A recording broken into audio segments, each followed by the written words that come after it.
Hi friends, దీన్ని ఈ ఆకుని ఎర్రబద్దాకు అంటారు. మీరు చూసారా ఎప్పుడైనా? ఇది చట్నీ చేస్తే సూపర్గా ఉంటుంది. ఇదో విడిపించాను కొంచెం. ఇట్లాంటి చిన్న చిన్న ఆకులు ఉంటాయి అన్నమాట. ఇది ఎంత బాగుంది కదా.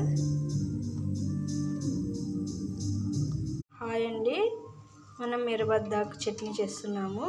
ఎర్రబద్దాకు అంటే ఇలా ఉంటాయి.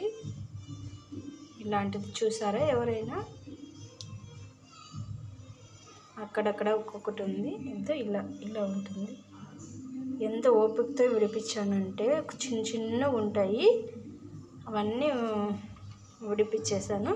దాంట్లోకి పదార్థాలు కావాల్సినవి: పచ్చిమిరపకాయలు, ఎర్రగడ్డ, టమోటాలు, తెల్లపాయి, చింతపండు కొంచెం, అంతే. ఇవన్నీ వేపిన తర్వాత రోట్లో దంచితే ఇందులోకి ఎర్రబద్దాకు చట్నీలోకి కాంబినేషన్ ముద్ద సూపర్గా ఉంటుందండి.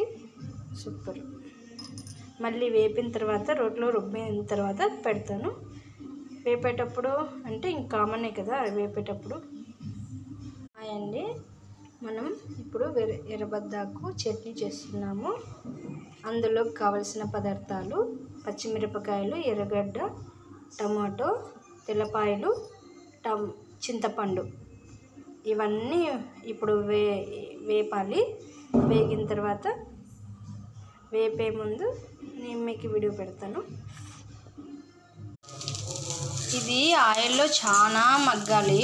కొంచెం డీప్గా మగ్గించాలి, ఎక్కువగా మగ్గించాలి. ఒక 10 minutes మగ్గితే చాలు.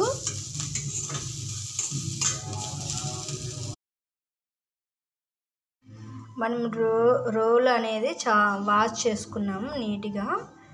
ఇది మేము పెయింటింగ్ కొట్టేసాము వైట్ది.